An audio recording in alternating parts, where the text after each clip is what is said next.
Buenos días a todos y a todas, y Good bienvenido. morning to everybody, and welcome to the second day for C3S. I'm Carlo Buentiempo. I'm the director of the Climate Service of Copernicus, C3S. Here we have with us Dr. Fernando Belda from the Spanish Meteorological Agency and Francisco Douglas Reyes from the Barcelona Supercomputing Centre. We have co-organized this event. They have co-organized the event with C3S.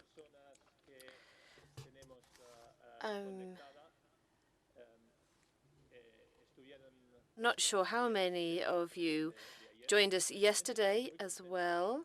Personally, I feel very happy with the discussions that we had, the debates. We had over 600 spectators and participants from the public and private sector with many excellent speakers.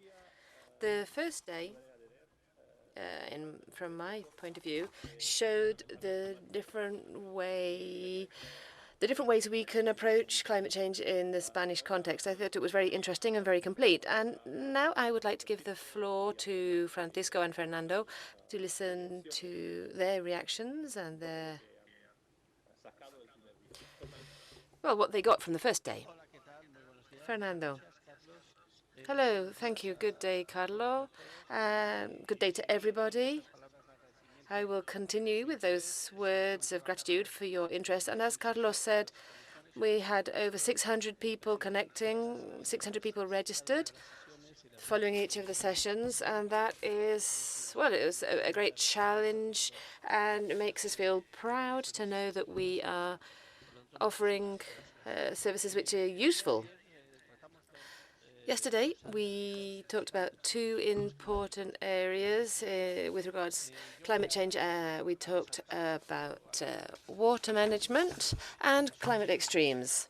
So there were some things we heard yesterday in the discussions, and I would like to mention just a few. I'm sure Paco will talk about some others. The first message, which was very frequent in different areas, was the need to improve communication. We know that this is nothing new. We know that any work that is not well communicated to citizens really is not going to be successful. It may be successful in the first few days, but then time goes by and it then is no longer used. So that's not successful. If we talk about climate extremes and water management in both parts, the subject of communication came up in almost all of the discussions. So we should all take note, both the information providers, data products, or the final service, and also the users themselves. Users have to show and explain their needs and requirements to the providers in order to ensure that what is done will be useful because it matches what is demanded by society. So the subject of communication is something we've taken on board, and work will be done to improve that. The second aspect I wanted to highlight is something that was mentioned quite a lot, which is the need to have enough data and quality data. From our point of view, we understand that it's not just a question of quantity, but rather quality. Data represent a space. I mean, we might be talking about mountains, we might be talking about flat areas or the ocean or other kinds of terrains. And there was some comments suggesting that there were gaps in the information, and this is a very, very important challenge for all of us. And Copernicus is going to be fundamental. I was going to say in Europe, but I could say in the world. And there are many organizations working in line, as we said yesterday, to ensure systematic observation of the climate, to ensure the quality in the observation series. They must be coherent, consistent, standardized, and good quality. And they must offer sufficient quantity, the quantity considered necessary. And we need to analyze these gaps because we need to improve. The providers need to improve. And here I'm talking about the public and the private sector, because yesterday it was very clear to me that the word cooperation also appeared in the discussions. So a lot of work is going to be done. We're going to align ourselves. We're going to look for synergies in all of the initiatives, worldwide level and European and national level. So we take note of these needs.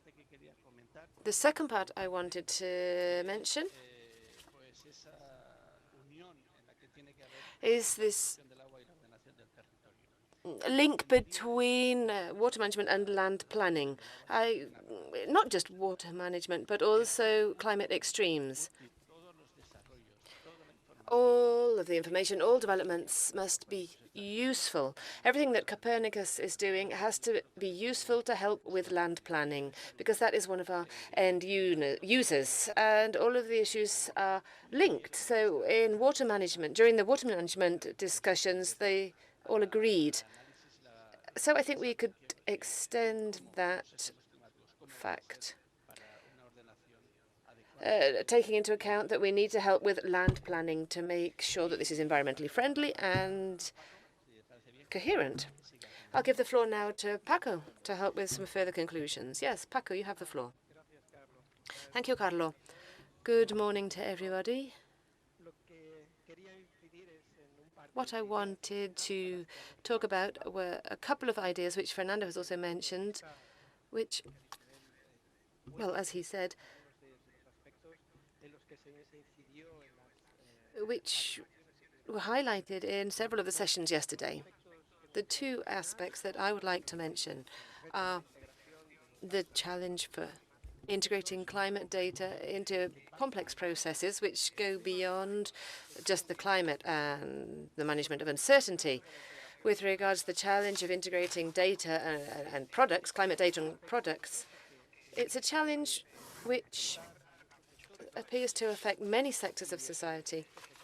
And in these sectors, well, we have to be honest and acknowledge, as was mentioned yesterday by several people, we have to acknowledge that the climate is just one more variable. It's important, but it has to be integrated within decision-making processes which must be well established, in which climate information has to be entered using a specific format defined by the user.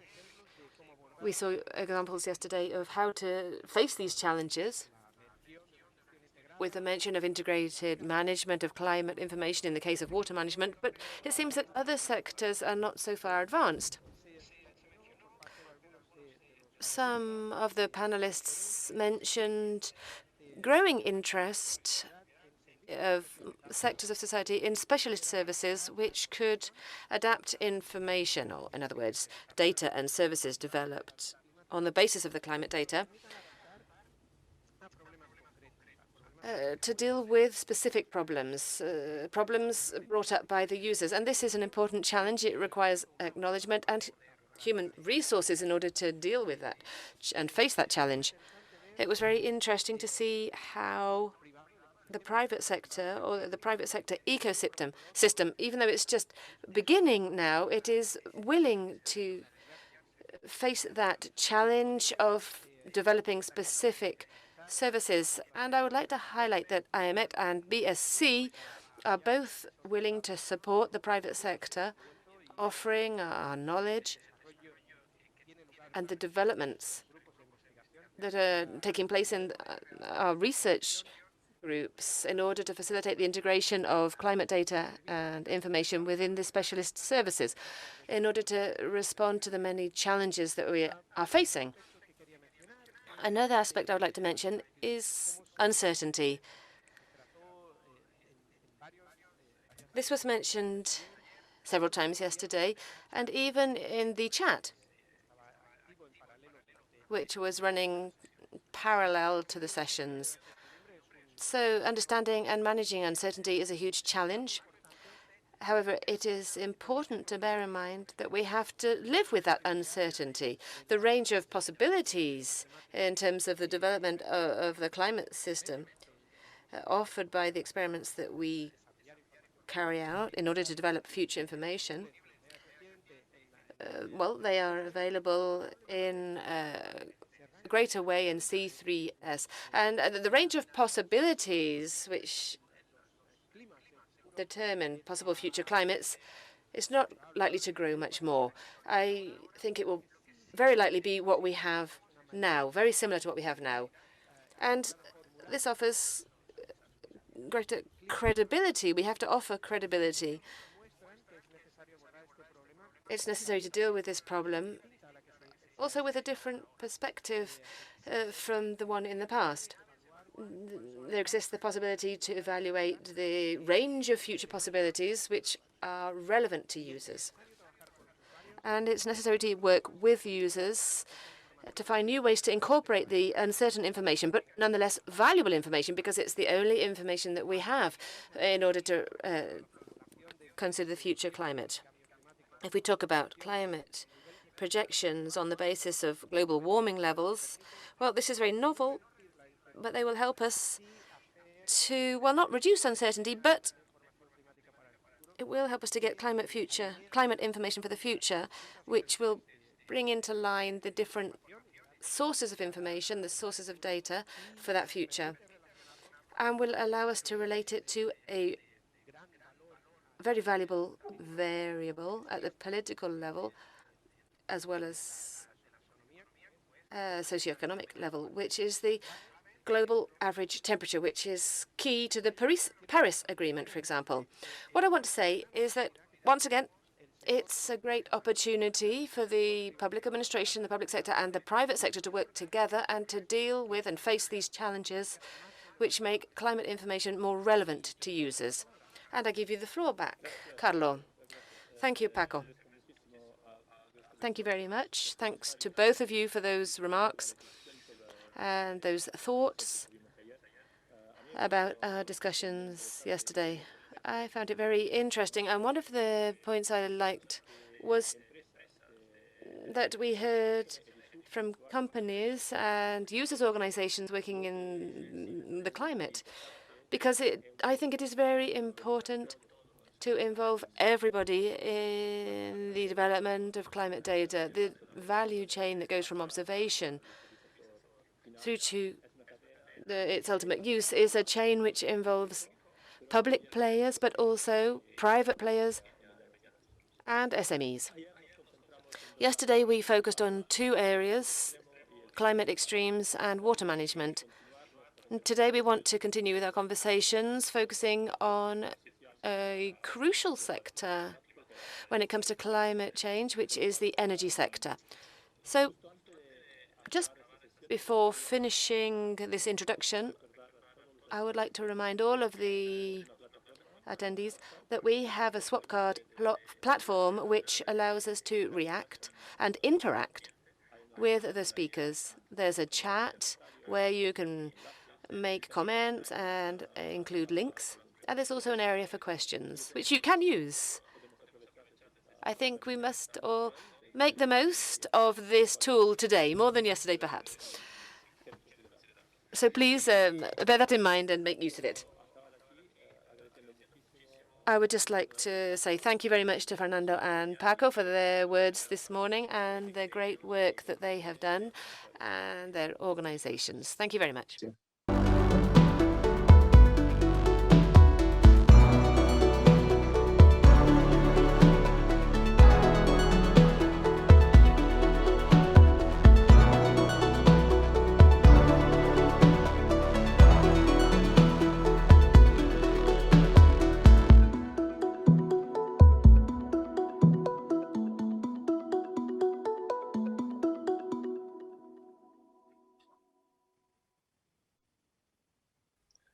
Buenos días otra vez. Buen días a todos y a todas. Good morning again.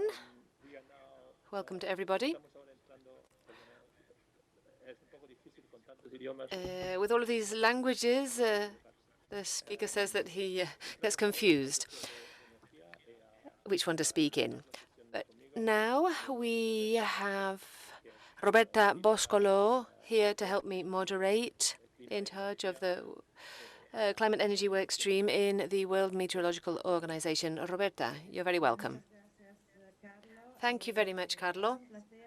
It's a pleasure to moderate this session on energy, which is perhaps the sector which is most affected by climate change. All sectors face risks due to climatic change and new extreme weather events, but on the other hand, the energy sector most contributes to climate change, and as such, it is undertaking a radical transition.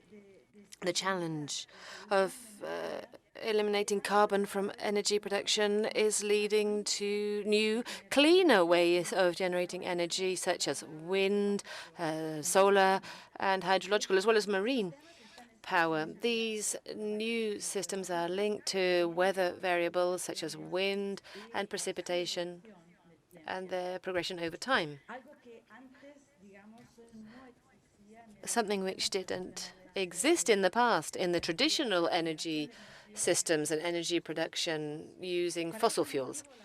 For this reason, the World Meteorological Organization, which I represent here today as the moderator of this session, is beginning to develop applications for the renewable sector,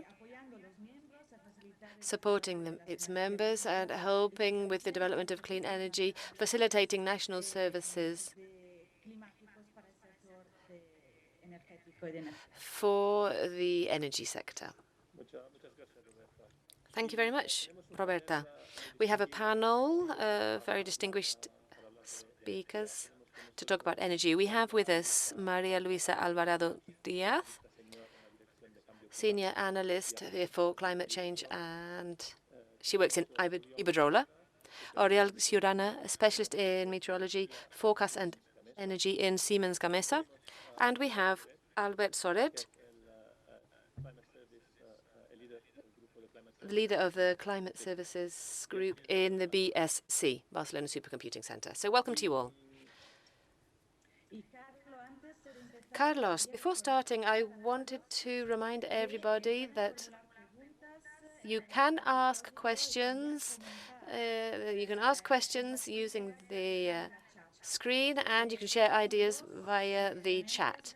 Those are two tools to help you to interact with us and with the speakers that we have today.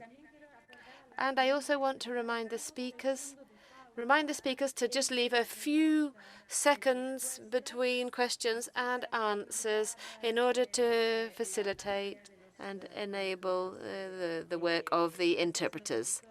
Thank you to the interpreters who are with us today. Thank you for their work.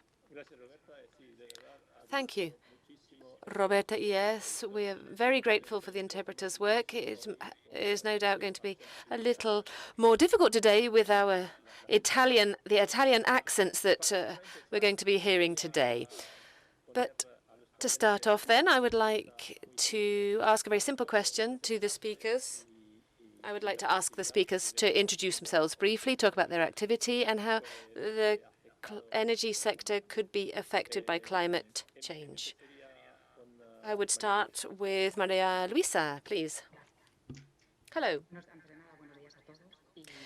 Good morning to everybody, and thank you very much for inviting me, for including us. And thank you, Carlo and Roberta. It's a pleasure to share this session with you. Just like Roberta was saying, the energy sector has been one of the main sectors responsible for climate change, so it's an indispensable part of the solution.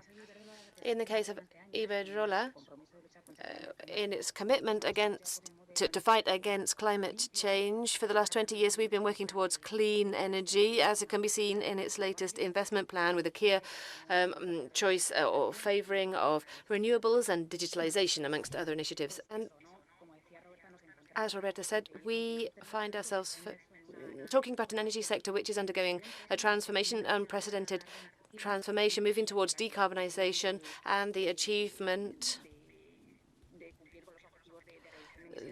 of the targets set by the European Union for the reduction of emissions, as well as the commitments undertaken by Spain itself.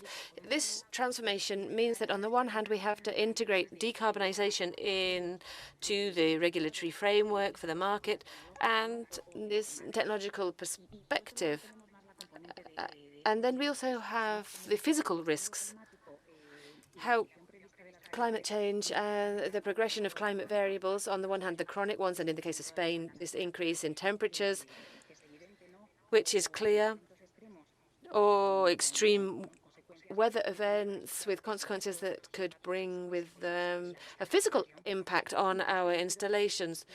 And so I would like to talk about the importance of the quality and the reliability of the electricity network as a key input for the economic activity, and also its need for resilience for society in the face of extreme events or situations such as the pandemic. That would be the general framework. And also, we need to think about how this can have an effect in Iberdrola, or how we've included it in Iberdrola as one of the first companies to undertake the commitment to put into place the recommendations of IPCC.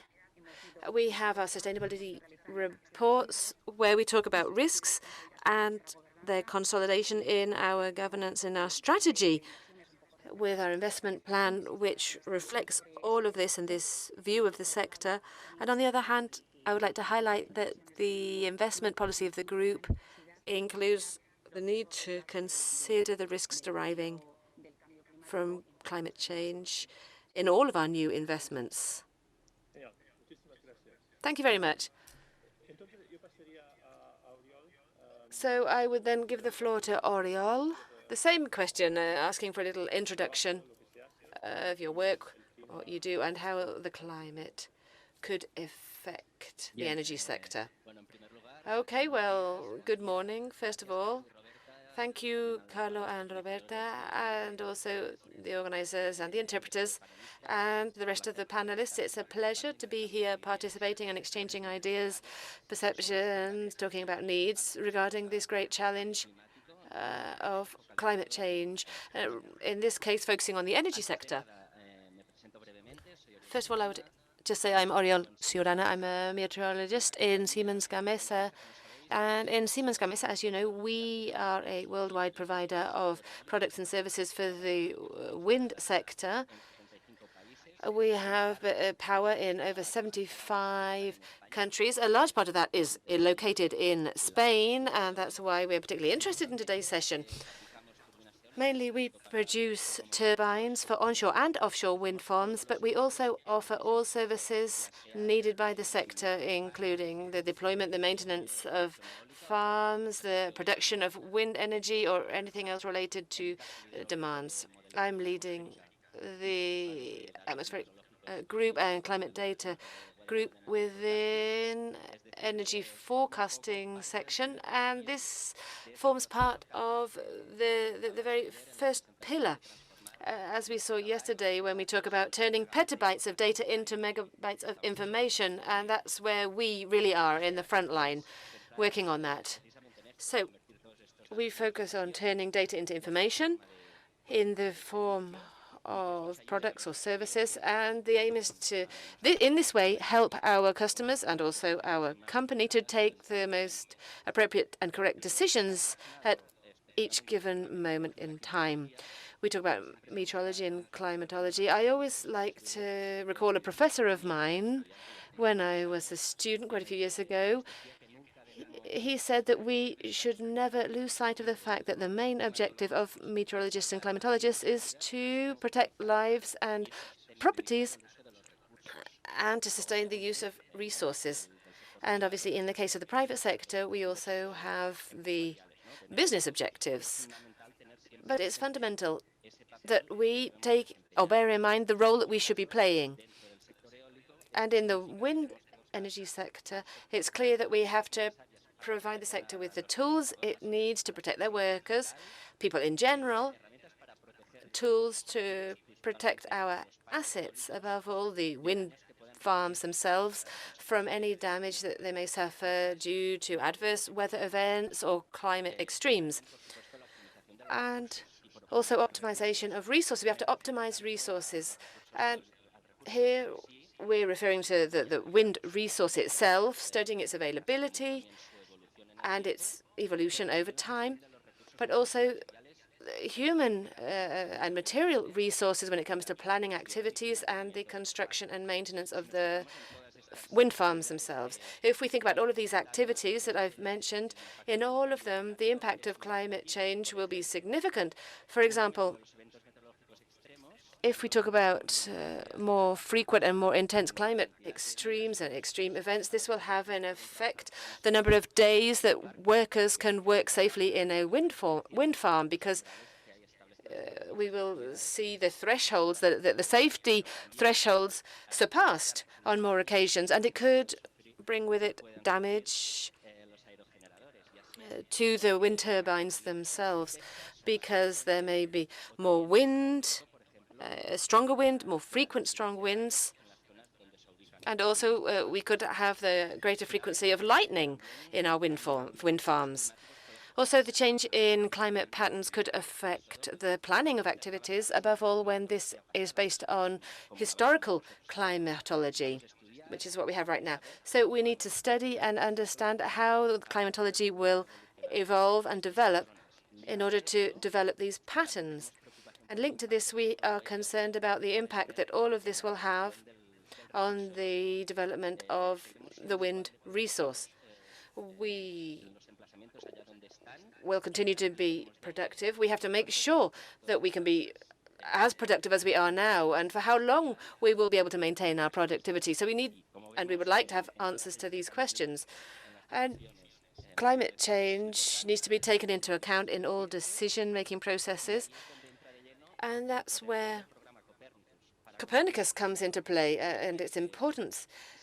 I would like to say that if the program can provide the sector with data, which is basically our raw material, we use data as raw material, but there's a lot of raw material in the network. We need this data to meet our needs, and they need to be quality data. As Fernando Belda said in his introduction, that's a factor that we really bear in mind when it comes to choosing our sources of data. And that's what we need. We need quality data that will meet our needs, meet our requirements. And well, that's all from me for the moment. And maybe later on we can go into the details of how we can help each other and how we can use the tools. Thank you very much, Oriol. Thank you. So now I'd like to give the floor to Albert Soret, for a different profile. He's one of the people that's most worked in the area of energy and climate in the last few years at the level of research, European research. So same question for you also. Your work and in energy, from your point of view and your privileged observatory, how do you see this most important effect as regards climate and energy? Thank you very much to you both, and it's great to have the opportunity to be in this session and explain our work and what we're doing in terms of different sectors and academia. So brief introduction, I work in the BSc in Earth Sciences, and we're in research on climate. So I'm in charge of the services group, services such as development of new models for applied science, for a transfer over to society of the state of the art. So in the group, there are 28 people. We're looking at air toxicity, climate, and also want to emphasize the importance of interdisciplinary profiles, social science, economy, communications, to facilitate this transition. So for the state of the art, we have many users, and we're talking about companies from different sectors, public administration, NGOs, citizens, also research institutes and organizations who are experts in different sectors. So the important thing for us is to do applied science, to be able to make an impact on the research that we're all doing. So as you said, Carlo, we have rather a different profile from the other speakers, and we have a view which is fairly global at regional level, and of course we're talking about Spain at the moment, but everything we do serves at a global level. So I think this is fundamental in agriculture and for many Spanish companies that have interest in the regional level. So apart from our main applied area being energy questions, power, energy, of course, is not separated from other sectors such as water management and agriculture. So we always try to work in a more integrated way. Okay, thanks very much, Albert, sorry. Yeah, I would like perhaps to go into more detail about what we've heard initially to that first question from our speakers. I'd like to emphasize one little thing that both Maria Luisa and Oriol has said about the quality of data and the importance of that quality. So as you know, as we've explained the challenges in climate change and how it affects our work. I think we'd like to know a little bit more in detail what type of data are you handling? What are the main challenges that you come up against in this work when you're using climate data to provide information? So what kind of information do you get from that data? And how is this a support for your decision-making for the resolution of the problems that come up? So perhaps we could do another round there of questions, or answers rather, and also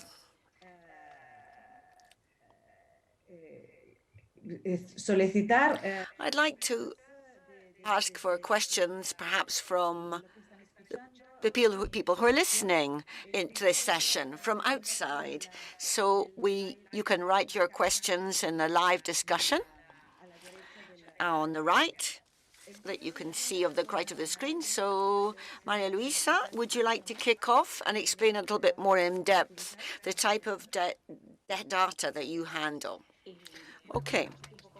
Well, yes, going further into the area of what information we need, what challenges we have. So what are the challenges when it comes to covering the needs we have? Well, as we said before, we need quality data, but we need something that's been said a lot yesterday and was mentioned in the introduction. For us, it's fundamental to have a reconciliation between science and companies and business. We have platforms.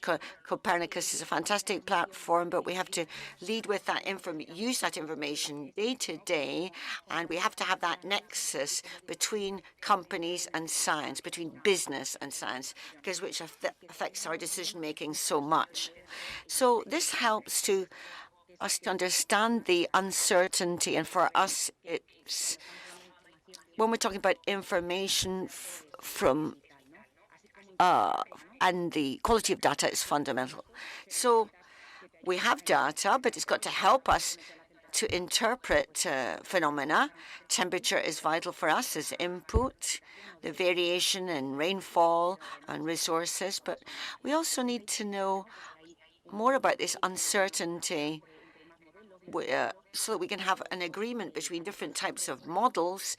And this is a major challenge, to fit science with business, as it were. So also, I think having methodologies which are recognized, which support the information that we get. There are many tools, many different methodologies.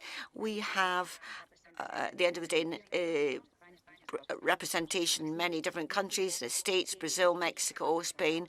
So we come up against many different types of platforms, and each platform treats the information in different ways. So homogeneous platforms or one single platform like Copernicus, which is global, is fundamental for us to get homogeneity in our information, which will allow us to more comparability, which will be much richer. We can see where the hotspots are in terms of temperature and risks, which this enables us to compare much better.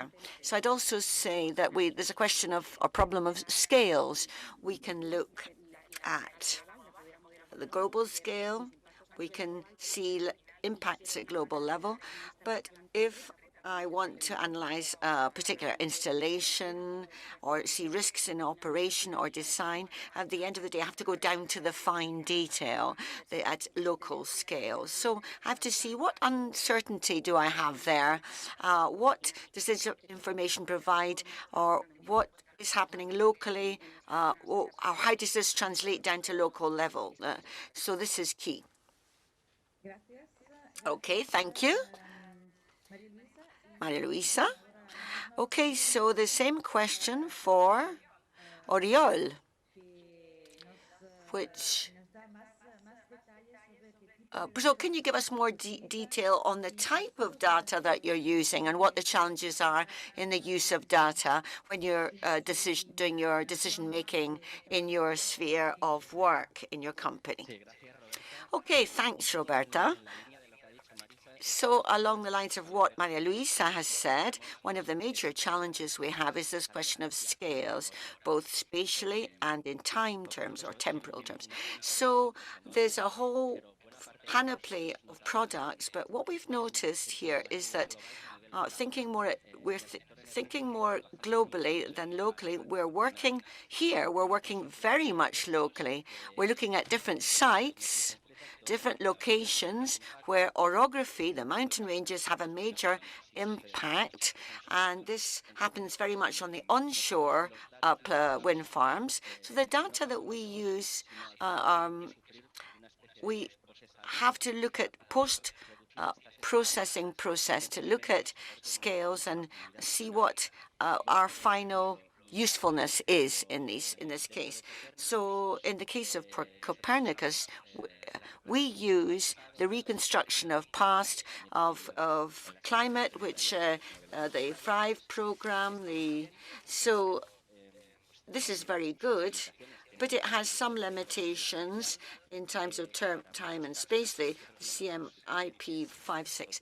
So this is great to start from that information, but then we need to work on this, and this is what we do in our department. So this needs numerical scale processes, statistics and statistical scales and verification of quality after we've done our downscaling.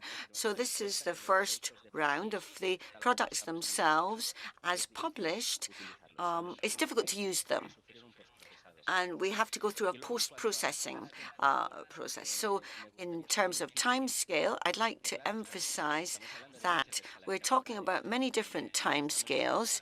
We're not talking now about the MET scale, which would be the short-term forecast up to 10 days from 1 day. No, we're talking about the climate. This is a much longer scale in terms of time. So in the middle, we have a gap. And Copernicus also has products which are very useful, the seasonal forecasts. And this is something that we've been working for some time on. And this enables us to obtain information in the medium and long term for maintenance operations, for construction of wind farms. We also know about the limitations in spatial scales. And so also in the middle, between short-term forecasts and long-term forecasts, there's another gap which is perhaps more difficult to get over as a problem. So this is a need we have, and we can give some feedback on this. We need access to the sub-seasonal products, sub-seasonal. to be able to cover the needs between those two scales, short term and long term. So in order not to talk too long, we're talking about the C3S service. We also have the marine services, the atmosphere, the CAMS model, which provides a lot of data for us and allows us to take out a lot of information, provide information. Thank you very much, Oriol. Very detailed, great. On the spot. That's good feedback for us, for our services, for the Copernicus services. That's great. So with the same question, I'd go to Albert Soret from the Barcelona Supercomputing Centre. As I said to Carlo, as the observatory of many companies and projects on energy, what can you tell us? Albert. Well, perhaps we're a bit short. I'll go straight to the point to complement what's already been said by my colleagues. As was said before, we are between academia and business, so we try to make the available information understandable. So the climate store in Copernicus has been tremendous for us compared with what we had before. So these platforms are great, and in Europe we look at perhaps a lot in the short term and look at scientific evidence to be able to be more resilient to climate change. However, the climate data store is not easily accessible. We have got two examples of big companies, Iberdrola and Siemens, who interact with academia. But there's a big group of companies and stakeholders that don't have this capacity to have people so dedicated to specific subjects. So to get over this transition process, I think it's important to have institutions like us. And yes, it's talked about this type of institution when we're going through this transition. So our role is, on the one hand, to help people to understand, to make a transition towards understandable information for everyone, for all businesses. So as my colleague said, there's a major amount of available information, and we often feel a bit overwhelmed with the available information, which doesn't always go in the same direction or is not as intelligible always. So perhaps our role is to help the interpretation of this information to make it more tailor-made for different companies, businesses, to be able to apply it. So finally, to complement what Oriol said about the different scales, I think it's very important to provide information and evidence to adapt to climate change, to be able to provide an easy transition over to users of the forecasts that they need. The weather forecasts are very much used by companies, different sectors, but beyond that, we have different types of climatology that we use. So we have seasonal predictions and projections through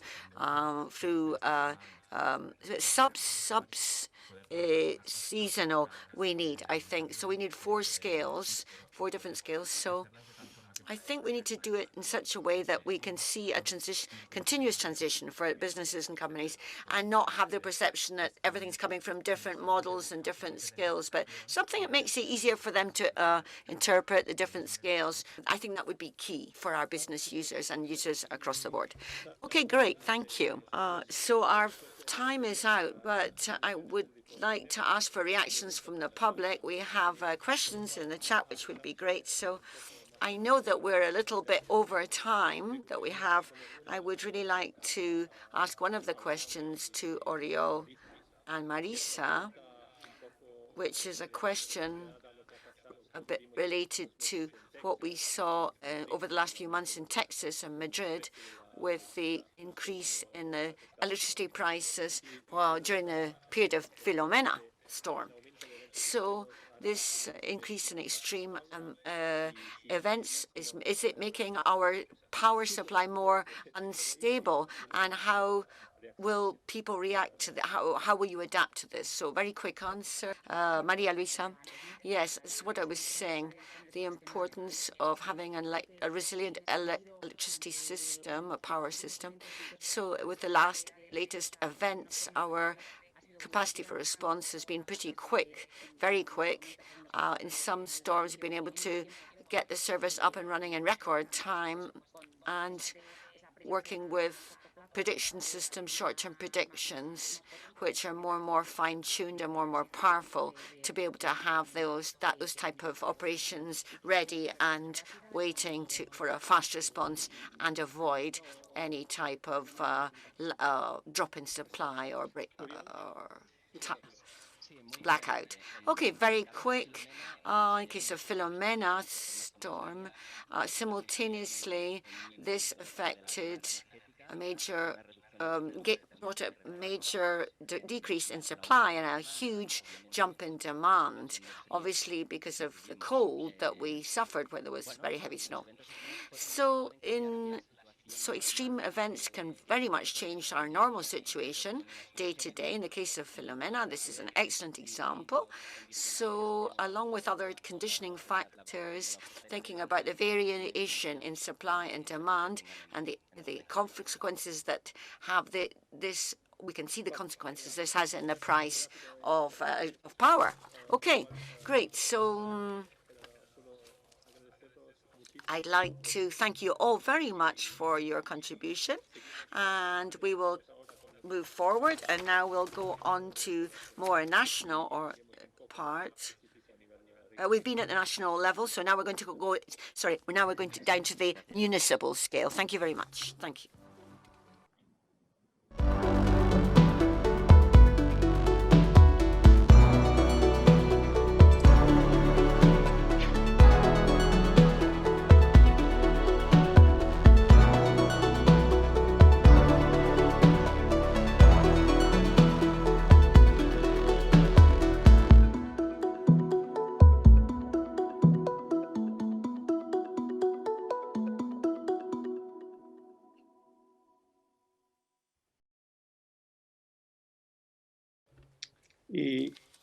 Roberta. Roberta, welcome once again. After this very tiny interruption, we're going into the second section, the second round table with new panelists who will be sharing their experiences on the municipal level at a smaller scale, and having to look for solutions in the urban and district area. So we've got Sergi Delgado from the Barcelona City Council or Town Council, Carlos Sanchez Felvero from Valencia Climate Energy Foundation, and Joana Ortiz from the Catalan Institute for Energy Research, IREC. Okay, so we've seen that we have more questions and more chats. And I simply wanted to remind the panelists that we need to leave a few seconds between questions and answers to help the translators, although we're having no problem, thank you. So a question I want to ask is similar to what we asked our three speakers at national scale. We would like you to introduce yourselves, and could you explain your post, your job, and the experience you have, and also how climate variability and climate change affects you in your challenges, your energy-related challenges in your day-to-day work at a local level, at a municipal level. So let's start with Sergi Delgado from Barcelona City Council.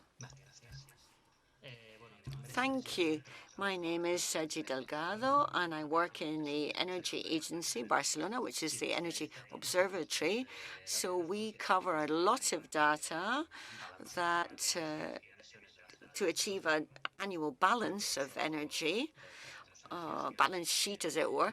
So we also work on the indicators of climate change and the data that we have in these balance sheets, looking at the different scenarios, the trends, and the action in the climate plan through the climate agency. So our work in the observatory, apart from other things, is goes in this direction.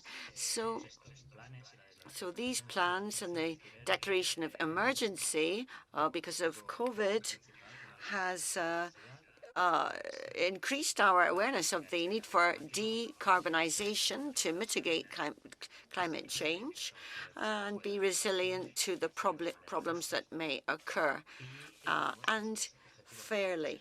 So we have to think about very ambitious plans here, and they will affect the metabolism, as it were, of the city.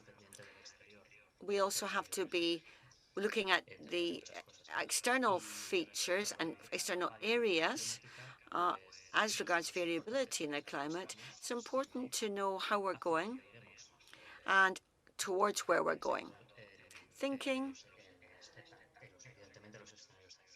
about the different projection we have to do and how variability changes the consumption patterns of the rise and fall in temperatures, to winter and summer or sudden phenomena, how this affects the consumption of the citizens, of the public, so that we can act in the best possible way and be proactive.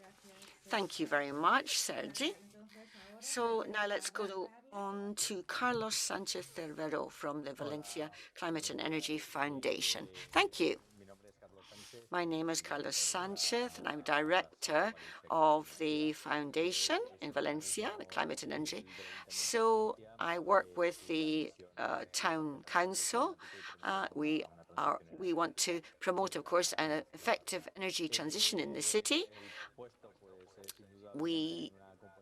Without doubt, there's a technical component here, and I'm a technical person in my job, but I'm very close to the government in Barcelona, so the political aspects come into play when it comes to decision-making. So I am absolutely in agreement with Sergi and everything he said in terms of objectives, etc. So also very much aligned with the need for decarbonization. We want to be one of the 100 climate neutral cities for 2030. And along these lines, my work goes from all areas, rehabilitation of housing, refurbishing for introduction of more renewable energies. We've talked also about a fair transition. Fairness is very important in thinking about the population, thinking about the extreme climate episodes. We need to think very much about the need to access energy for everyone to maintain a minimal level of quality of life. So in this sense, the generation or production of data, we are users of those data that when it comes to defining our decisions, and I coincide totally with Sergi in the need to provide these future scenarios, prediction, to be able to move forward and program what really we're expecting. So we need to be resilient to what will happen.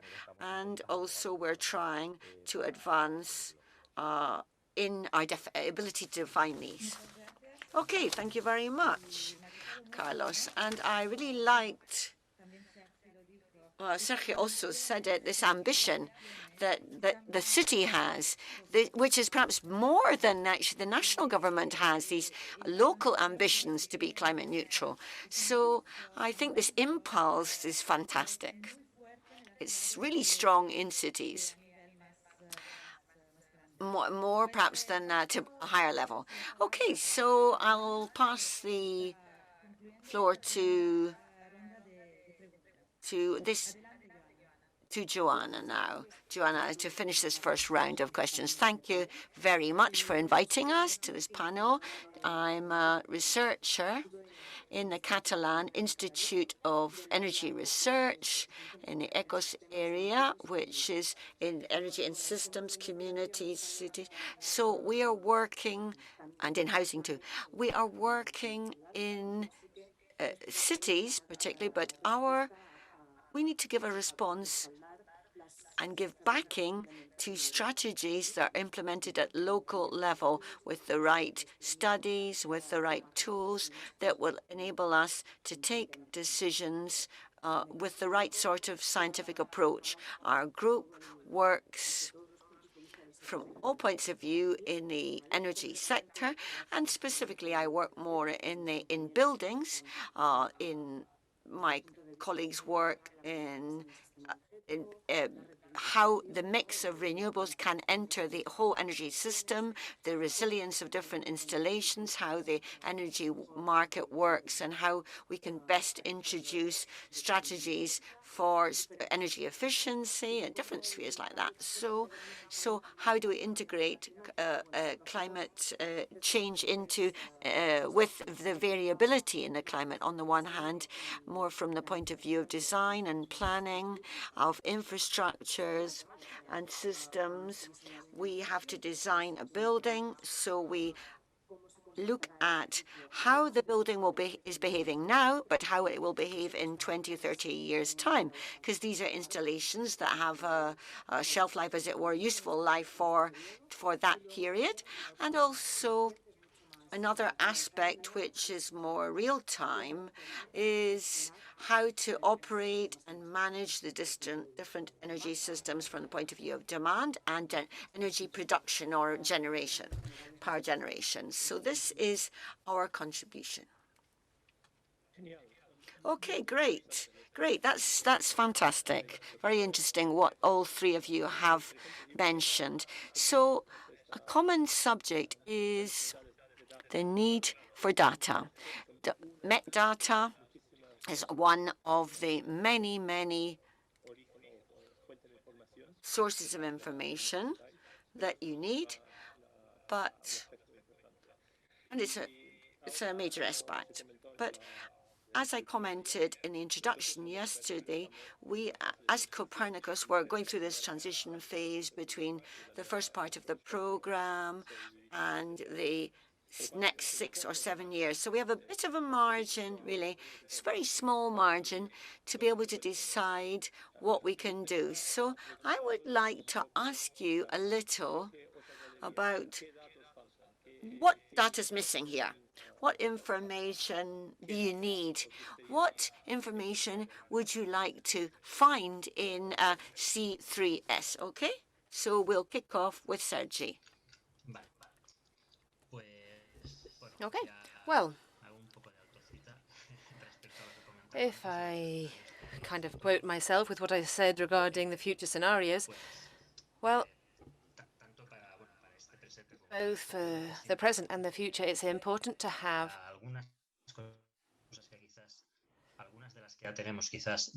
some of the things that we have, we need them more quickly.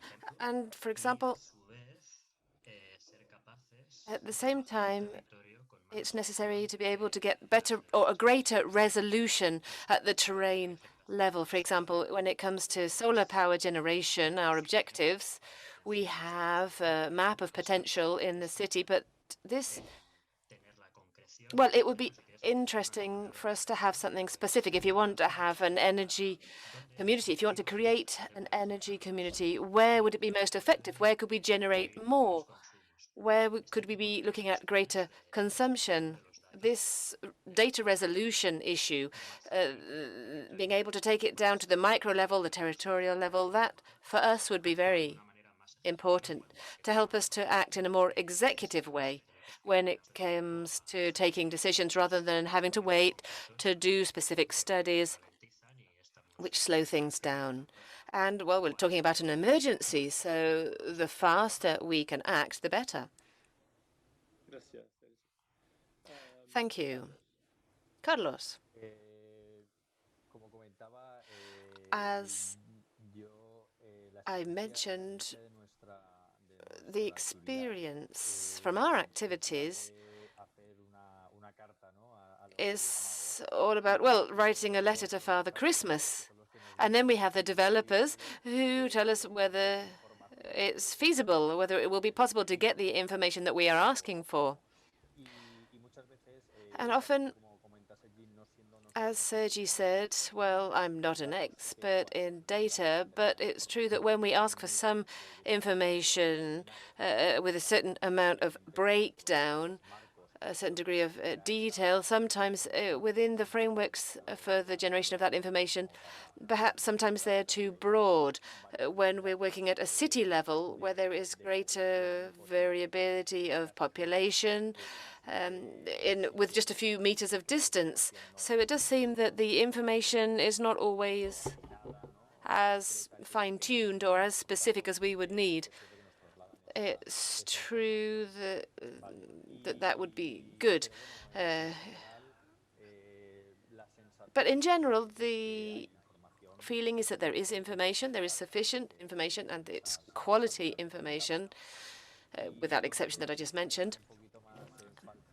Perhaps what I might miss is the analysis, an analysis of the information in those tools.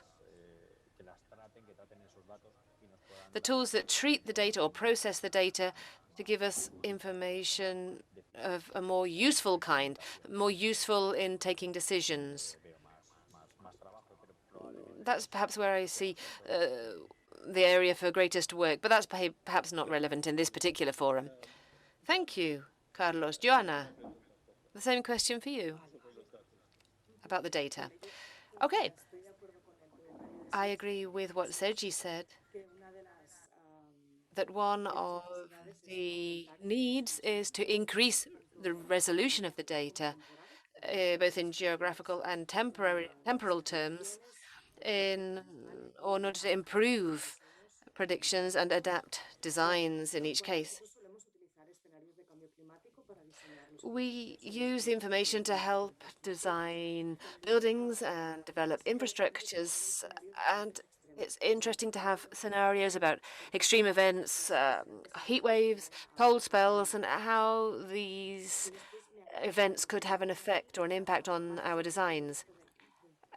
From the operational point of view, a more real-time perspective, I would also say that what we do is we predict demand. We look at the energy demands that we expect to see over the next few hours in terms of buildings, electric vehicles, different elements within the system. And what's more, we use the weather forecasts to predict renewable energy production. So this also needs geographical resolution. It needs high resolution at a geographical level because we're talking about specific installations, perhaps on the roof of a building. And so we need very precise weather information to be able to predict photovoltaic production. The existence of clouds, for example, affects the generation of energy. So if unexpected clouds come across, then our predictions kind of fall apart. So information about clouds would be an interesting improvement. Within the context of cities, the geography of cities themselves has an important impact in viability. And it's not the same if we're talking about the seafront in Barcelona or if we're in Coslada. From a more climate or higher scale point of view, it doesn't have any effect. But when we talk about the production of renewable energies and the estimates of demand, it does have an impact. Those would be the points, I think, that would be interesting points for improvement. Thank you very much, Joanna. I have a comment, and I know that there is a question in the chat, so we will go to that. We will give Roberta the floor in a moment. But I would just like to say that this issue of high resolution, it keeps coming up. there are two things I would like to say. Perhaps they contradict each other, but on the one hand, I would like to know what you think about high resolution as such in itself, because there's always noise and it's gratuitous. I mean, we could generate a 50-meter map without any information. And on the other hand, what we can do in Copernicus service is related to private and public players at a municipal level or local level. I'd like to know how you see the role that companies or public organizations can play in increasing the resolution of the data. I don't think we have time for everybody to answer, but if anybody has something to say about that subject, it would be great to hear from any of you. Well, perhaps I could also add. Perhaps I could just add one thing. In addition to using data, local data, in order to define this better resolution, we also need, as Joanna said, we also need other data which helps us to take decisions. The impact of climatological and meteorological variables such as demand, the infrastructure side of things, looking to the future of cities.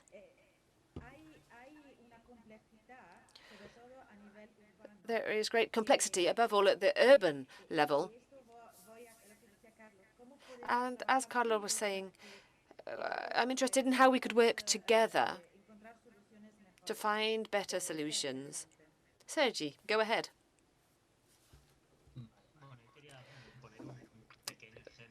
Fine. I wanted to give a little example that might help you to see why resolution is interesting to us. Well, we're talking about weather data, but other data. For example, in the climate plan, there are maps of Barcelona city which establish future vulnerabilities and future risks with regards buildings. And the maps have the climate projections, which is, well, like Joanna said, it's not the same if you're talking about the coast or the inland mountains. No doubt next to a river, there's much more humidity, for example. And the data was crossed with the type of buildings in the city and with the characteristics, socioeconomic characteristics of each neighborhood. And that is when you get detailed information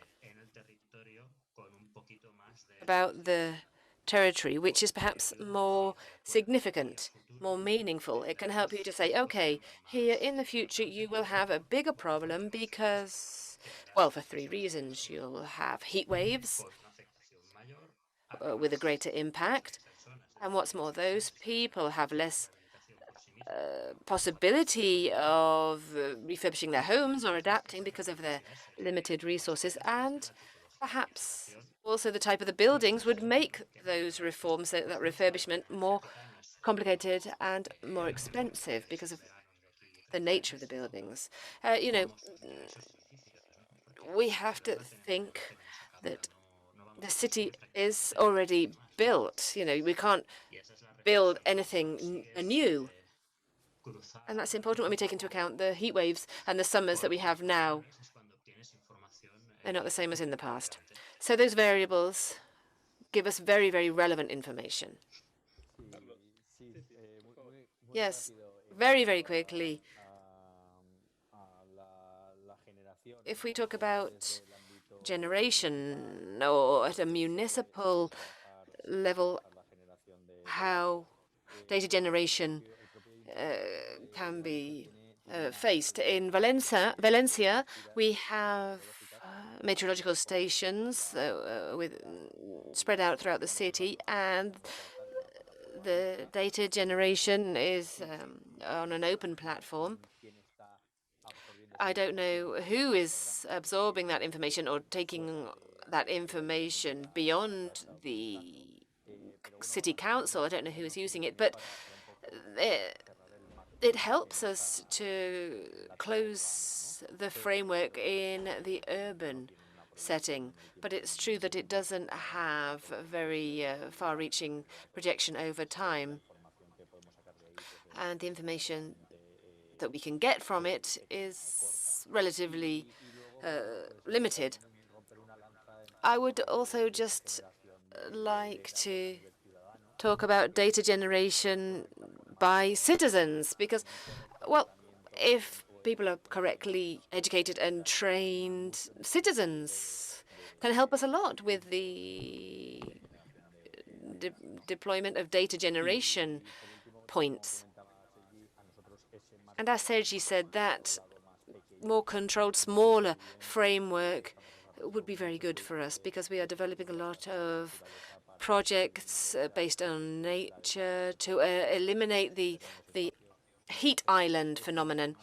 So that smaller framework, more local framework, at the street level is very necessary to us in order to see whether those solutions are working. And it's very useful in order to understand the value of other infrastructures that already exist and are already allowing us to cool the city down. For example, the allotments around the city edge and amongst other things, which has a big impact on the heating up of the city, or the cooling down of the city in this case. I'm sure that the companies listening will be very interested in this opportunity, these opportunities for them to do this more regional or municipal level work. I don't know, Roberta or Joanna, I don't know if you had anything to say about this. Well, with regards to the data, the more information, the better. You have more information to understand the current situation and for your predictions. So that the starting point of your predictions is more reliable. In that regard, the better the information, the more information, the better. And also, to be able to analyze which predictions have been accurate and which have not, to check afterwards, to be able to improve your predictions for the future. Roberta. Yes, I just would like to follow on, or take the question from Juan José Sainz, a question in the chat. He says, after we've seen Filomena, that storm, what happened in Madrid, but also what has happened in Texas, where the power system has been cut off for several weeks. Juan is asking, how could we better connect these forecast and prediction data with decision-making organizations?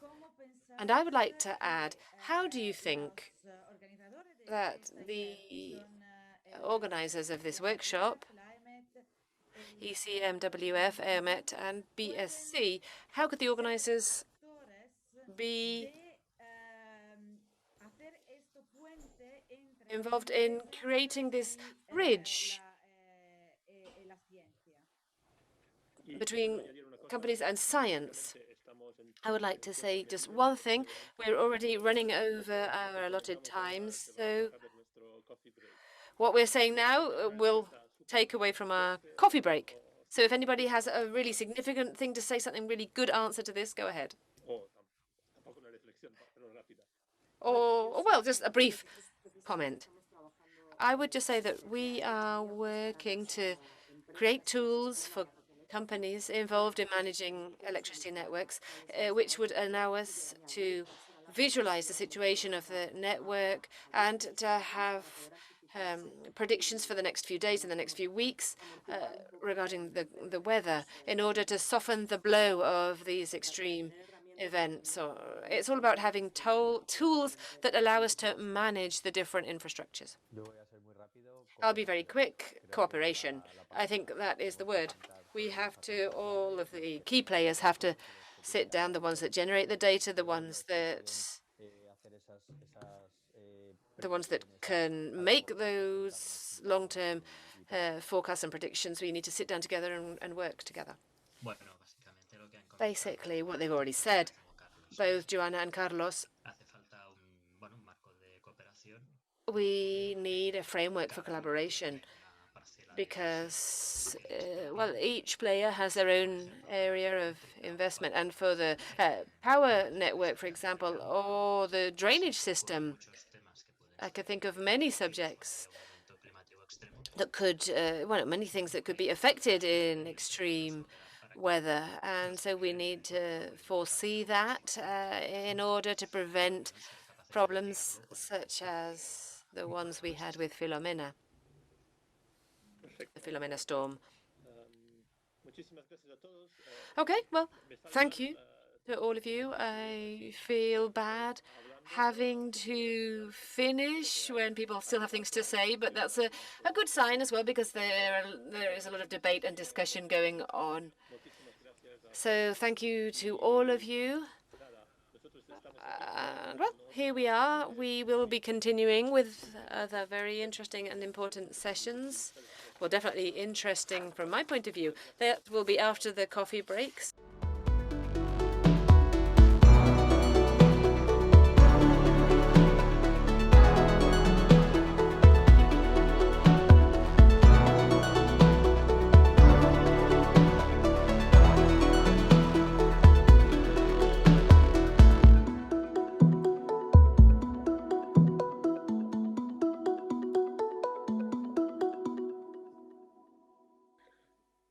Buenos días, bienvenido otra vez a la sesión. Hello again. Welcome back to this session on energy.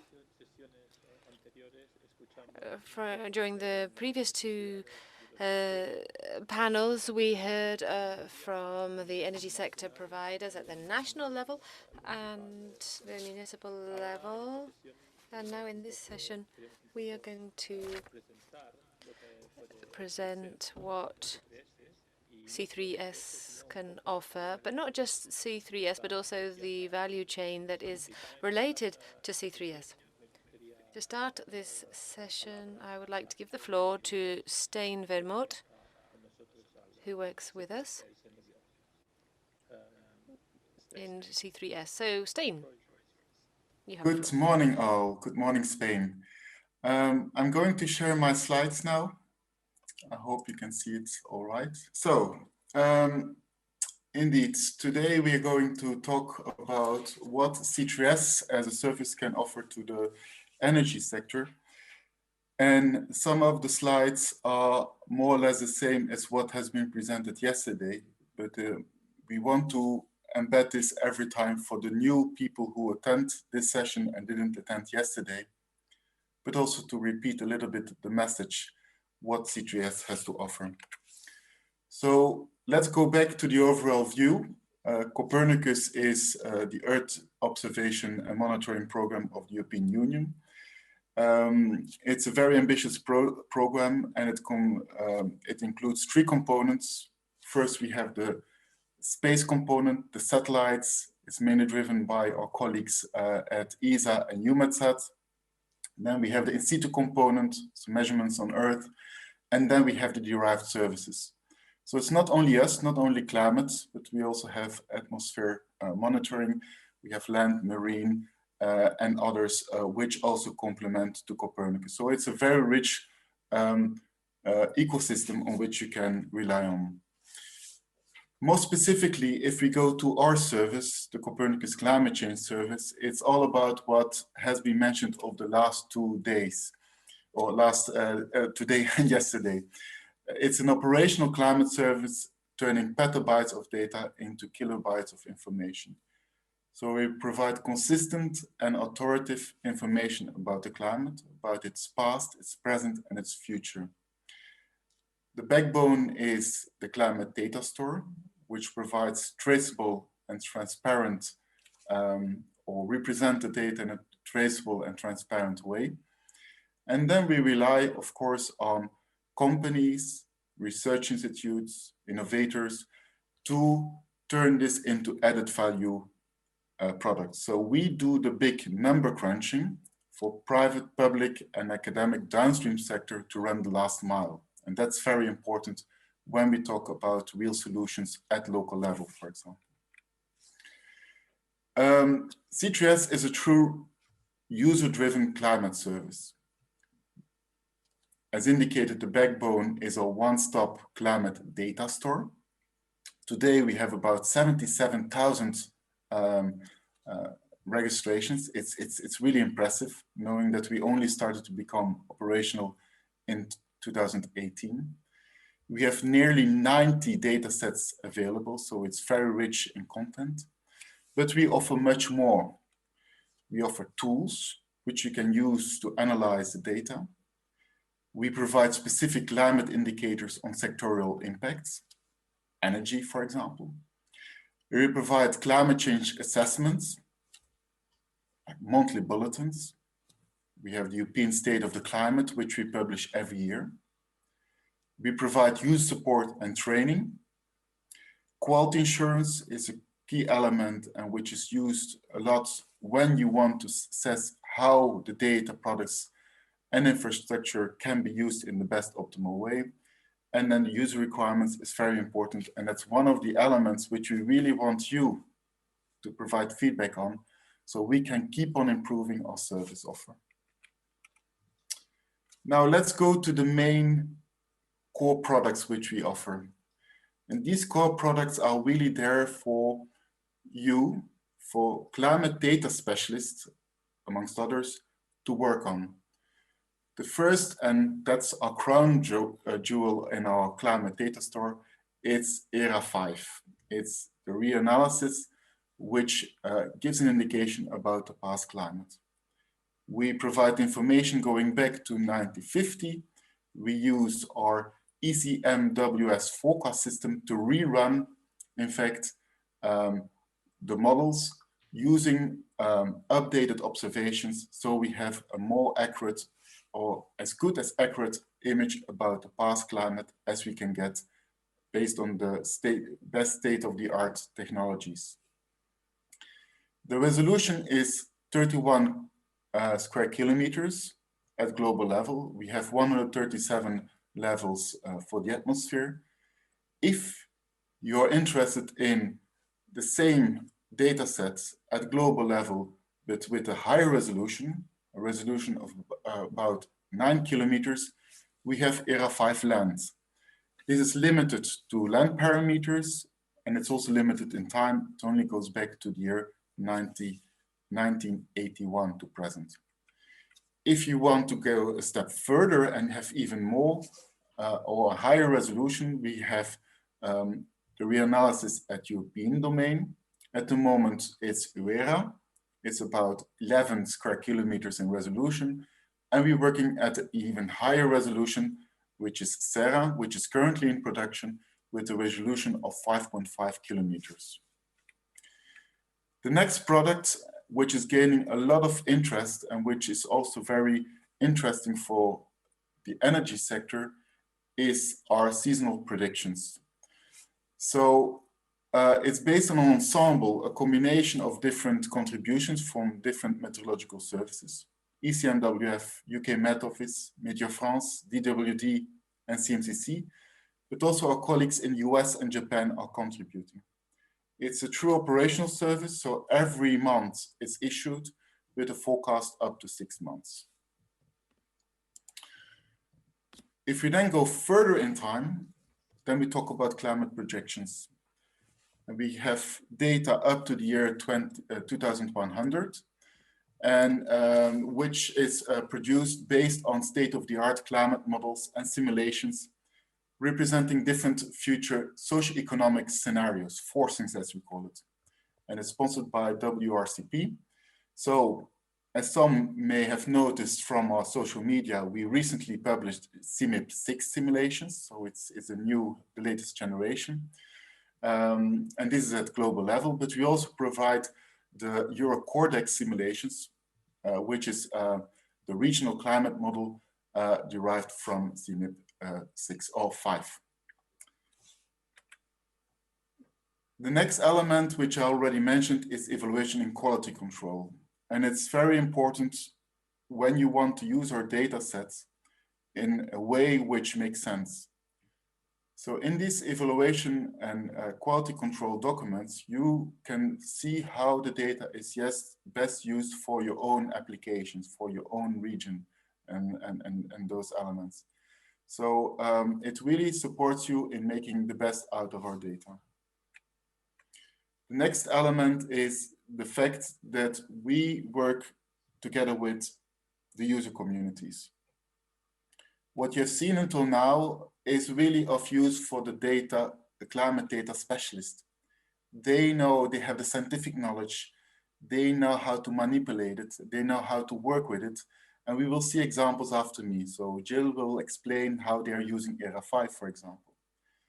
But we also go a little bit further. We also derive sectoral climate impact indicators, workflows, and applications, which can be of use for other people who are not per se the climate data specialists who are able to work with seasonal forecast or ERA 5.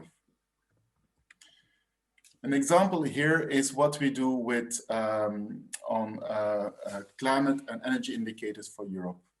It became recently public, at least for the reanalysis. And what we provide, in fact, is data about the past, the present, and the future for a set of indicators which are relevant for the energy sector. With the increase of renewable energy, we see that there is a higher demand for climate information, not only on supply side, because renewable energy depends on weather conditions, but also on the demand side, because the demand side is also depending on variability and change of the climate. We provide climate indicators, you see it on the left, which is linked to temperature, wind at 10 and 100 meter. We have precipitation, we have incoming radiation, and then we also have sea level pressure indicators. On the other side, we also provide information on the energy indicators, which you see on the right of the slide. We provide information about electricity demand, wind power production, solar energy, and hydropower. The compilation of all these indicators and this information and what exactly was needed has been really developed based on a very close consultation with domain specialists. So we work together with energy providers, with with specialists in the energy domain to derive these indicators. We went a little bit further and we also provide a data explorer. And this is an easy to use interface to access climate and energy indicators for the European sector. And here you see an example for Spain and part of Portugal for the Iberian Peninsula with how it can be used. So we provide maps, multi-variable graphs, but also the source codes. And by this, you can download this whole, what we provide here, and you can integrate it in your own working environment if you want to. So that also illustrates that we provide the environment and the tools for you to work with this information in your own environment and according to your own needs. I want to give you one last slide about energy, and it's about seasonal forecast. It's not yet embedded in the operational service which we provide currently, but it's planned to be there. But I want to emphasize the importance which it can mean for the energy sector. As you know, temperature forecast anticipate how much energy will be needed for heating or cooling buildings. So that's one thing. But we also need forecasts on wind speed, solar energy, and precipitation, which helps the industry to to predict how much renewable energy can be supplied via solar panels, wind farms, and hydroelectric dams.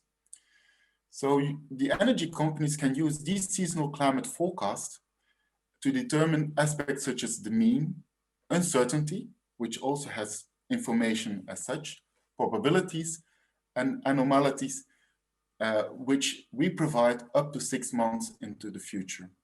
And this helps, in fact, businesses to plan for the long-term future, well, for the next season ahead, and to prepare themselves for potential risks if it comes to demand and supply. Now I move to my last 3 slides, and this one is just to emphasize again that it's really about collaboration and partnerships. I'm going too fast. We really play a role in the climate data value chain. So C3S is only one component of the whole data value chain. And this is what we want to illustrate with the next speakers, which you will see. We work together, we collaborate to make sure that the data which we provide is best used by data specialists who really know the domain and who are able to interact with the local players. We will never be able to do this. We will always have to work at European level, at global level, and then it's about the collaboration with the local players to make it actionable at local level. We provide training, that's part of our service offer. It's very important to know, so 2 years ago we had a training session in Spain. We have a lot of online training resources. We will update them over the next couple of years. But we also work with Jupyter Notebooks, which is more like, which enables data specialists to work in an appealing setting with a subset of data and to test how it works for them to manipulate the data and to download it from the CDS. Last but not least is our C3S user support. So it's not only what you hear today, but if you really have technical questions which you didn't hear today, or questions about collaboration, we really have a dedicated user support. This user support is based on the principle of self-support. So first of all, we have the Copernicus knowledge base. So you find a rich source of information already there. So it's a documentation which you can read. Then we have the user forum, which is based on the fact that you interact amongst yourself as users to see and find solutions. And then last but not least, we also have an inquiry portal. We use Jira to do this, and they help you to answer your questions. And if needed, get in touch with you. And then we pick it up later on. It can be a specialist who helps you with the data information, or somebody like me who, if in case you're interested in collaborations and partnerships in the future.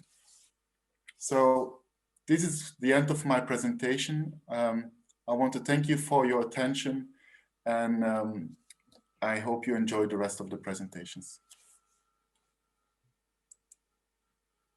Thank you, Stein. Thank you very much for your presentation. Muchísimas gracias de tu presentación. Thank you for your presentation. That was great, Stein. I really liked it personally. To see all those results from the energy sector, this is something that has been quite difficult for us to do, Climate Store. It's been a lot of work, so it's great to see that this work has reached the right place. It's right, it reached a very positive conclusion. So thank you very much, Stein. I would like to introduce now Gil Cano, who's the Director of Development of Vortex, who'll be talking a little bit about how they use how they use the service and what it provides for them for their work. This is Gil Lizcano from Vortex Climate Scale. So you have the floor. It's great to be here.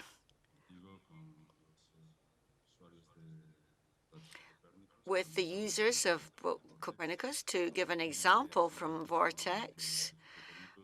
So I would never have been able to do what I do without Copernicus. So it's helped me tremendously to get the right results. So we have some transparencies to show a little bit how we work in Vortex and how this adds value through the data from Copernicus, and how this data flow has been or is being used by a specific industry, which is the wind farm industry, for all sorts of decision making, particularly while we're doing a specific projects. So we've looked at the user point of finer user point of view. So let's see what we do. En Barcelona, y que la podríamos definir como un servicio de modelización del recurso eólico. Hay otras formas de definir nuestro trabajo, nuestra tecnología, pero en el contexto en el que estamos aquí, hablando de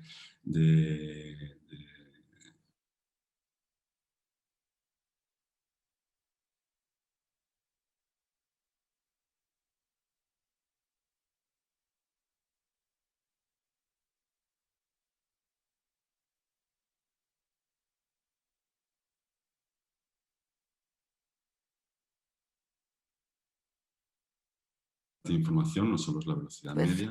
Lots of information which we provide to universities.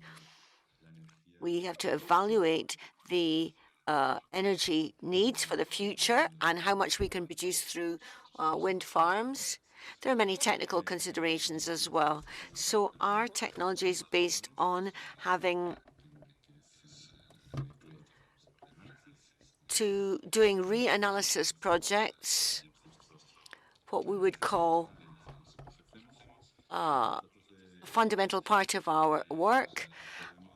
And in era 5, we can create climate data for any part of the world for the next 20, 30 years, which could be provided by energy provided by the wind farms. So we use ERA 5 for downscaling for regional data using a MET model, WRF, which is standard. And this enables us to provide information corresponding to all the variables that we look at the scale and resolution of a wind farm. So that's 10 meters spatially, and time scale, which goes to 10 minutes. So this is the data that we have provide to our computing system, with a series of applications. It's not just a question of using the data itself, but sometimes we don't attribute enough value to how we provide this information to the users. So there's a whole chain of data and simulations which is very complex, but we want this to be very useful for the final user. So this is where companies like ours continue to work with Copernicus can define the information needs. So I think it's important to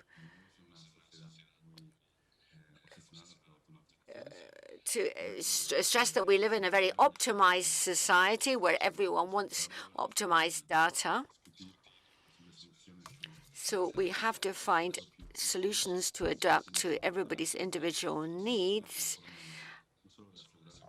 This is not just to use the information the best possible way, but to understand how we can improve this whole system. So what is important is that companies like Vortex use sources of information like Copernicus for climate monitoring and trying to prove this with different elements which might be high resolution, other variables at different levels or heights, as it were, on wind farms. This is data that can be used for different software programs in the industry. So we need to produce the data so that it fits in with norms and with standards and for the industry, and also follow or continue working on perfecting these techniques. It's important that users can provide us with assessments and feedback on the performance of this data, and particularly we must all talk the same language, working in specialized forums to share our tools that are available in the system.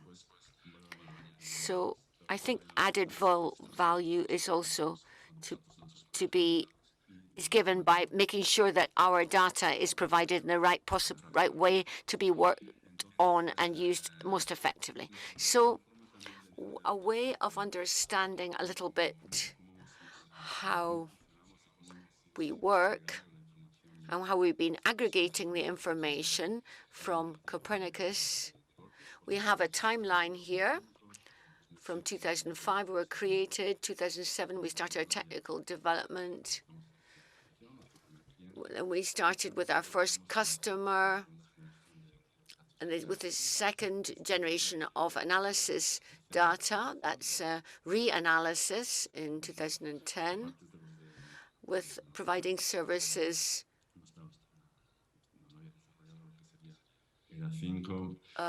with ERA 5. In 2012, we started to see how the banks were using our data to provide services, and we weren't the only company in that area. And then we gradually increased our work in technological innovation and creating time series at 100 meters resolution. So this is one of the major innovations we've made in the recent years based on reanalysis data. So then we moved to climate data store, which was a huge step forward. And in that year, we were using ERA 5 as a proposal for our methodology. We developed with another company, an academic center in Denmark. We developed a global system for the World Bank, Global Wind Atlas for the World Bank. This is 2018 to 2019. We continue to work in innovation, and we don't know how many years of simulations are behind us now. In Vortex, we've done a great deal there. We continue to look at new prospects and perspectives in the short term, thinking of the climate scale so Copernicus is fundamental for our data store. Our objective is that is in line with the way Copernicus is clear about getting better and better over time, improving and providing more information. So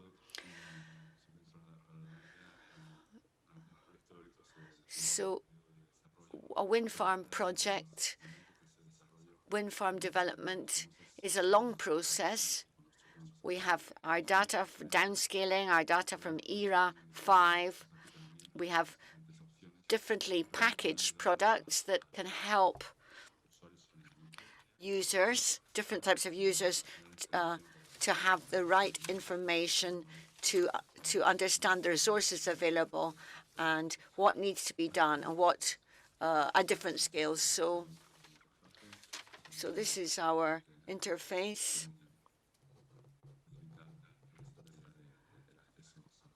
This is the interface with the web is fundamental, so that we can do a whole process of simulation for Copernicus CDS. So to finish off, Vortex is developing a new culture, a new company for the analysis of physical risks. This is an emerging field.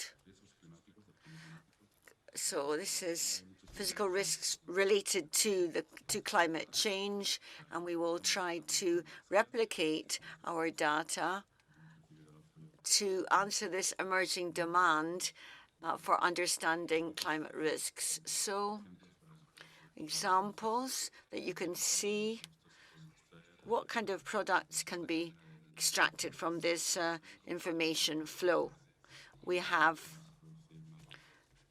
maps, high-resolution maps on wind resources, changes in resources available for different scenarios, and physical risks as resulting from climate change. So to finish, there's a lot of future in wind farms, in the wind industry. This is evolving tremendously. So there are many, many uses, and we're seeing major growth and development. And this will be key for it within the programs of the European Union. We have bigger machines, bigger wind turbines, more sophisticated ones with more and more skill ability in terms of adaptations. So we're looking at more different orographies or mountain ranges, covering more types of geography. So more complex machines, more digitization. So we've got 5 Vortex. Then I think the studies that we are able to quantify our data are fundamental, with a major change in our order of magnitude in terms of the value of this information. And to finish, if anybody were in the first session from the ministries, if I would like them to take a screenshot. This is, there are many reasons to continue supporting C3S, ERA 6 predictions, decade-long predictions, and many more things. So this is to emphasize the vital role that wind farms will play in the future and the data on this. So here I would conclude. So if there's anything technical that that people want to know, please contact me. Here's my contact details. So thanks to data, we realized that we have perhaps our wind vane, facing the wrong way, and this is a genuine testimony from a developer. So from this data, we can tell exactly where we should be facing. So this was very interesting for us because it's an example, a very good example, of how Copernicus data in general can provide information, and how this reanalysis makes a difference for a company like yours and users. So I'd like very much to introduce Miquel Iyaregui, okay, difficult surname to pronounce there. So who works in Acciona, so a customer of Vortex, as it were. So this gives us more information on the value chain that we very often talk about, and we have talked about a lot over these days, the importance of observation, analysis, reanalysis, etc. So, Roberta, I will leave you to take the floor to ask the questions and to continue talking with Miquel. Thank you very much, Carlos. There was a mistake. There was a question. I don't know if perhaps you could give an example of the day-to-day of wind resources without the reanalysis data. I think speaker said, there's a clear example. Will I answer in Spanish or in English? Spanish, yeah. You can stick, well, or perhaps we'll go back to English at the end of the conclusions, but stick in Spanish at the moment, okay? Okay. There's a clear example for this. 5 years ago, or perhaps 4, there was another reanalysis project called MERA through NASA, changed from MERA to MERA-2. And they did this, communicating this on channels that many people were not aware of. So from one day to the next, one ceased to exist and MERA-2 came into action. And that day, NASA received thousands of calls from people in the wind industry asking where was the data. So it took 3 days. It only took 3 days before people felt that something really serious was missing. So this affected the wind. It's at the way out. In the States organized information to be able to pass this on to people. So they said, we've been telling everybody, but we went to scientists, went to academia, but we didn't realize that so many business people were using our information. So this shows at a more granular level that the market is there looking at this data and needs this information for their projects. So without data, we can't work effectively. So reanalysis is fundamental. So this enables us this gives Google Earth the ability to talk about wind, give results on wind flow. Thank you very much, Gil. That's great. That's a good idea. That's great to know that. Good idea for Google also to design a wind map. No. Please don't do it. We don't want them to do it. No, not them. So we will go on to Mikel. And first of all, Mikel, explain to us what you're doing in Acciona and what are your problems that you have to resolve, so for which you need the data from Copernicus or Vortex data, okay? Okay, good morning. And first of all, thank you very much to the organizers for giving me this opportunity to share our experience of Vortex and Copernicus data from all this massive amount of data that we need in our day-to-day to be able to do our work. So I'm a meteorologist and I work as a wind resource expert in Acciona in the area of energy and construction. Engineering and construction. So we started doing prospecting in locations where there's wind and where it would be interesting or a good idea to invest and set up installations there, wind farms. So we take that data, we process it, and we analyze that data to be able to assess and do a design of a wind farm for each, and the positioning, for example, of each wind turbine. So how much, and also know how much energy that project would produce. And then we look at the different characteristics also of the different locations, which type of wind turbine would be the most suitable for that area, thinking of 25 to 30 years of operation for the wind farm. Okay. So, Mikel?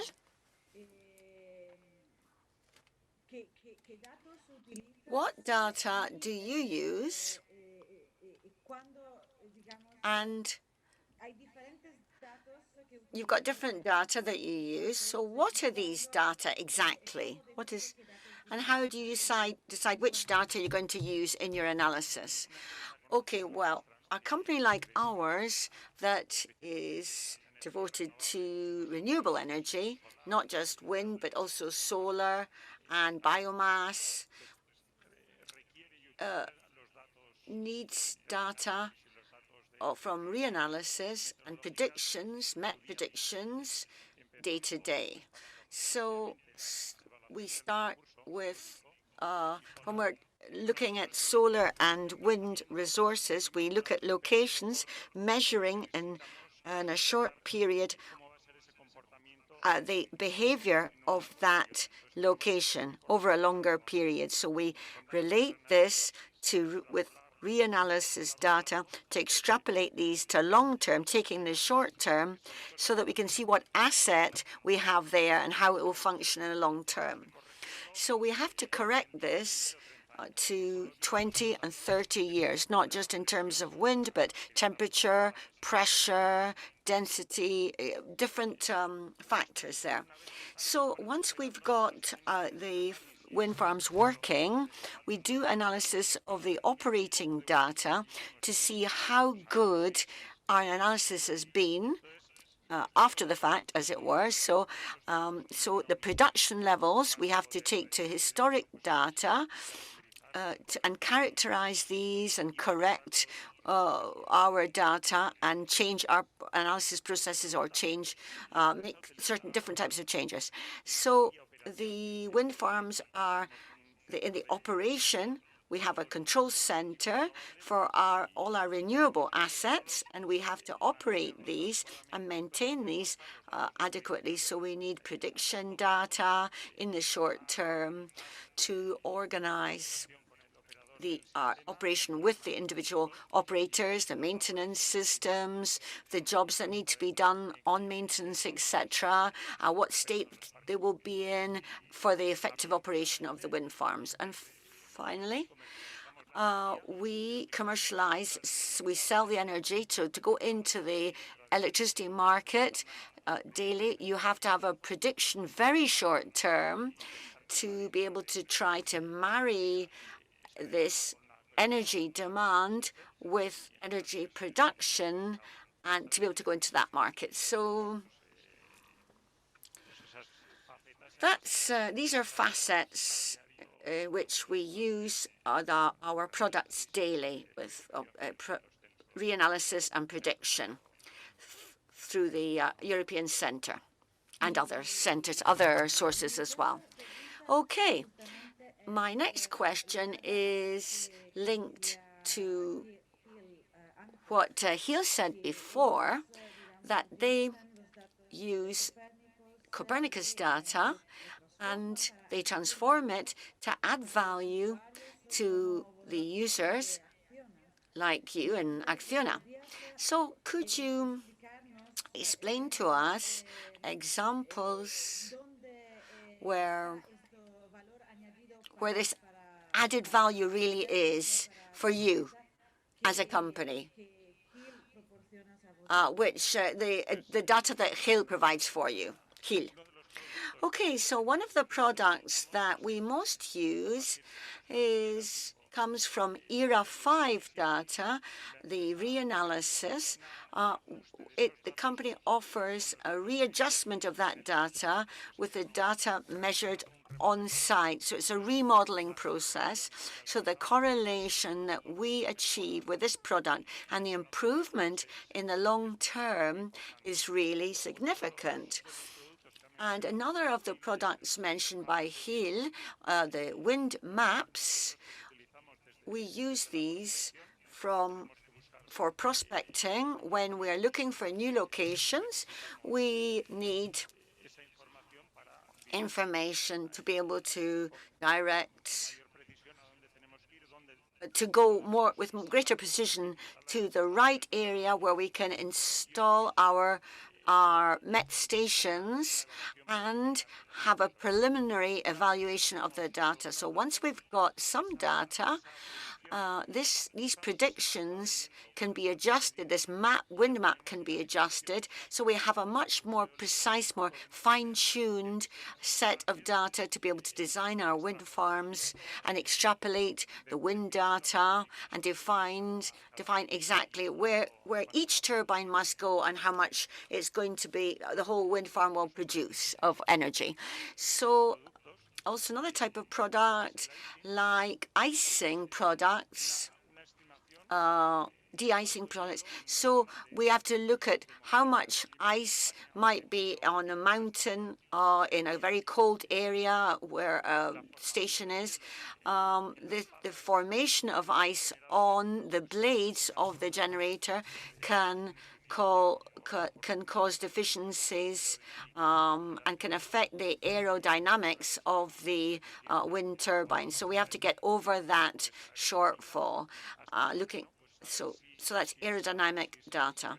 So if there's an increase in ice, which is significant, this might mean that for the safety of the equipment and the personnel working there, we have to take action. There may be problems of accessibility for maintenance work, exactly if there's heavy snow, etc. And ice. So this helps us tremendously to make these estimates and increase our efficiency in this type of climatology.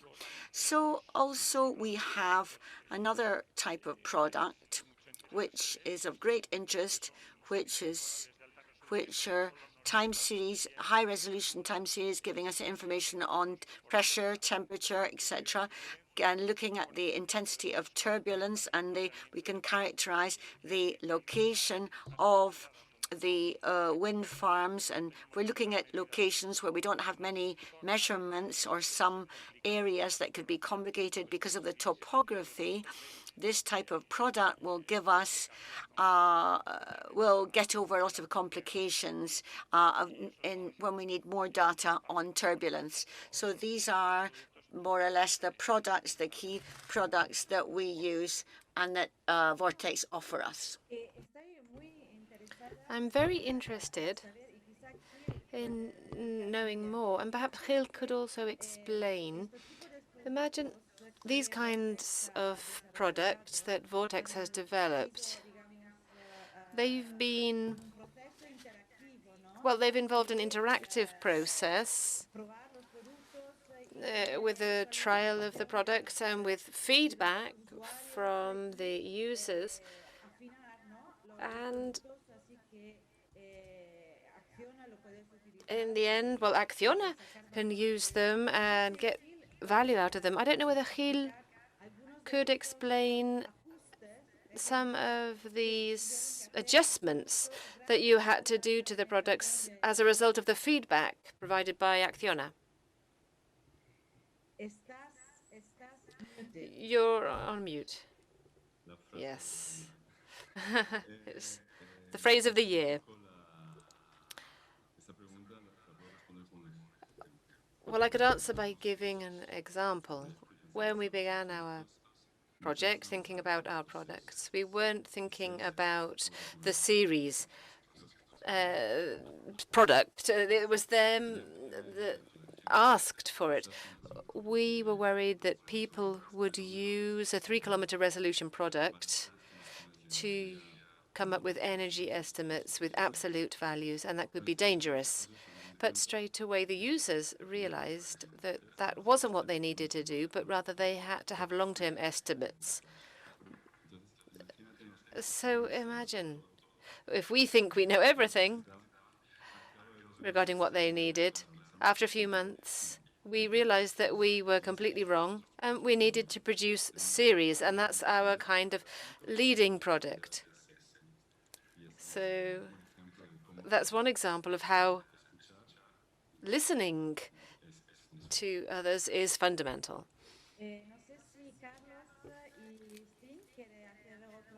I don't know whether Carlos or anybody else has a question. Well, I have many, and well, Your question, of course, Roberto, is very, very interesting. I would love to talk about satellite data and the barriers to the use of data, but our time is running out. So I would like to, well, specifically following the agenda, I would like to be able to understand for Mikel and Gil and Stein. I'd like to understand what you think is the biggest barrier to the use of data, the biggest obstacle. Maybe we could start with Mikel. It happens to the best of us.